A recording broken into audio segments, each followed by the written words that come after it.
Welcome बच्चों, आप सभी का स्वागत है आपके अपनी ई पाठशाला में। तो मेरा नाम है दिनेश और आज हम करने वाले हैं क्लास 8 का चैप्टर नंबर 7 जिसका नाम है कंपेयरिंग क्वांटिटीज। तो पिछले पार्ट में हमने इंट्रोडक्शन देख लिया है। आज हम करने वाले हैं अपनी एक्सरसाइज नंबर 7.1। तो देखो 7.1 का फर्स्ट क्वेश्चन क्या है, find the ratio of the following.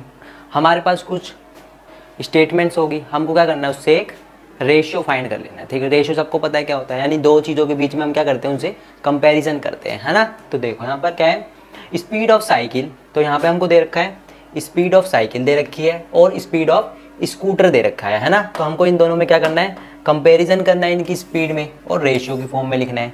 तो चलो यहाँ पे लिख देते हैं। तो फर्स्ट क्वेश्चन लिख देते हैं यहाँ पर। तो फर्स्ट क्वेश्चन है यहाँ पर,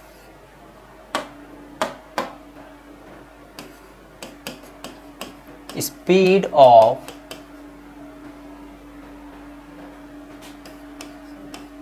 साइकिल। स्पीड ऑफ साइकिल कितनी दे रखी है, स्पीड ऑफ साइकिल दे रखी है हमको 15 किलोमीटर पर आवर। ठीक है, तो यहाँ पे लिख देते हैं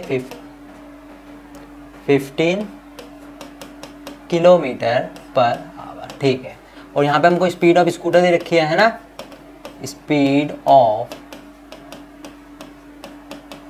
स्कूटर। स्पीड ऑफ स्कूटर कितनी दे रखी है हमको यहाँ पर 30 किलोमीटर पर आवर। ठीक है, तो 30 किलोमीटर पर आवर। ठीक है, हमको क्या करना है, रेशियो में फाइंड करना है। तो यहाँ पे लिख देते हैं ratio of speed of cycle and speed of scooter. ठीक है, दोनों की रेशियो लिखना है। तो यहाँ पे स्पीड ऑफ साइकिल क्या थी हमारी 15 kilometre, ratio speed of scooter कितना है 30। ठीक है, काट सकते हैं 1:2, है ना। 15 में कट जाएगा 2 में, तो 1:। तो ये क्या आ गया, इन दोनों का रेशियो आ गया। ठीक है, स्पीड ऑफ साइकिल और स्पीड ऑफ स्कूटर दोनों का क्या आ गया, रेशियो आ गया। ठीक है, आई होप अच्छे से समझ में आ गया होगा। चलो सेकंड क्वेश्चन करते हैं। सेकंड क्वेश्चन में देखो क्या है, सेकंड में देखो क्या है यहाँ पर 5 मीटर टू 10 किलोमीटर। यानी कि हमको क्या करना है, यहाँ पे 5 मीटर दे रखा है, एक तरफ दे रखा है 10 किलोमीटर। ठीक है, तो हमको इन दोनों में क्या करना है, रेशियो बताना है, कंपैरिजन करना है। तो सबसे पहले ये बताओ कि मीटर को हम क्या करते हैं, किलोमीटर को मीटर में चेंज कर लेते हैं। 1 किलोमीटर के अंदर कितना मीटर होता है, 1000 मीटर होता है ना। 1 किलोमीटर में कितना मीटर होता है, 1000 मीटर होता है। तो 10 किलोमीटर में कितना हो जाएगा, 10,000 मीटर हो जाएगा। ठीक है, तो यहाँ पे लिख देते हैं 5 मीटर। तो यहाँ पे लिख देते हैं मीटर में क्या है नंबर, है ना, मीटर में हमारे पास 5। ठीक है, और उसके बाद किलोमीटर में यहाँ पर ये, तो यहाँ पे क्या है, किलोमीटर में, है ना, 10 किलोमीटर में। तो यहाँ पे 10 किलोमीटर में यहाँ पे आ जाते हैं हम 1 मीटर में। 1 किलोमीटर में कितना मीटर होता है, 1000 मीटर होता है ना। तो 10 किलोमीटर में कितना हो जाएगा, 10 × 1000। ठीक है, तो कितना आ जाएगा यहाँ पे 3 0, ये 4 5, 2 3 4 5 0 लग जाएंगे, है ना। तो यहाँ पे लिख देते हैं, ये भी चेंज हो गया यहाँ पे।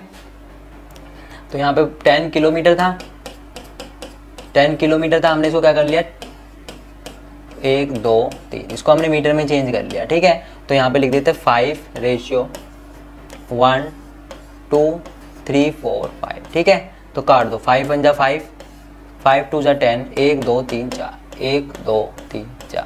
ये दोनों क्या आ गए, इसके रेशियो आ गए। ठीक है, ये क्या आ गया, इसका रेशियो आ गया। रेशियो में फाइंड करना था, रेशियो में कर दिया हमने। ठीक है, सिंपल चल रहा है, बिल्कुल कुछ भी नहीं करना है ना। चलो आ जाओ, अगला क्वेश्चन देखो। अगला यहाँ पर 50 पैसे टू 5 रुपीज़। ठीक है, 50 पैसे टू 5 रुपीज़। चलो नेक्स्ट पेज पे चलो। पैसे दे रखे हैं यहाँ पे, पैसे कितने दे रखे हैं 50। ठीक है, यहाँ पे क्या है, रुपीज़ दे रखा है ना। रुपीज़ कितना दे रखा है, रुपीज़ दे रखा है 5 रुपीज़। तो यहाँ पे 5 रुपीज़ दे रखा है, यहाँ पे आ जाओ। अच्छा ये बताओ कि 1 रुपये में कितने पैसे होते हैं, 1 रुपये में कितने पैसे होते हैं, 100 पैसे होते हैं, है ना। तो यहाँ पे लिख दो 100।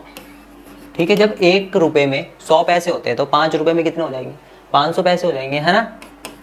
5 रुपये में कितने पैसे हो जाएंगे, 500 पैसे हो जाएंगे, है ना, 500 पैसे हो जाएंगे। तो यहाँ पे चेंज कर दो। तो यहाँ पे पैसों में चेंज करेंगे तो ये इसको किससे करेंगे, 100 से मल्टीप्लाई, है ना। 100 से मल्टीप्लाई कर दिया तो कितना आ गया 500 पैसे। ठीक है। यहाँ पे कितना आ गया 500 पैसे। दोनों का रेशियो लिख दो, 5 एकम 5, 5 एकम 5, तो 1:100। कितना आ गया 1:100 आ गया, ठीक है। रेशियो में चेंज करना था, ठीक है। चलो अगर देखो, अगर मैंने बोला कि भाई तुम्हारी एज कितनी है 13 ईयर है, ठीक है। तुम्हारी एज कितनी है 13 ईयर है, और जो तुम्हारी सिस्टर है या ब्रदर है उनकी एज कितनी है 20 ईयर है, तो जल्दी से बताओ कि दोनों की एज का रेशियो कितना होगा। अगर मैंने बोला कि तुम्हारी एज 13 है और तुम्हारी जो सिस्टर हो या ब्रदर हो उनकी एज है 20, ठीक है, तो ये बताओ कि आप दोनों की एज का कम रेशियो कितना होगा। तो कितना होगा रेशियो 13:20, ठीक है, सिंपल सा। चलो तो ये क्वेश्चन हो गया कंप्लीट हमारा फर्स्ट क्वेश्चन। तो फर्स्ट क्वेश्चन हमारा होता है कंप्लीट। आई होप आपको अच्छे से समझ में आ गया होगा। अब हम करेंगे अपना सेकंड पार्ट, सेकंड क्वेश्चन, ठीक है। जब तक के लिए जय हिंद, जय भारत।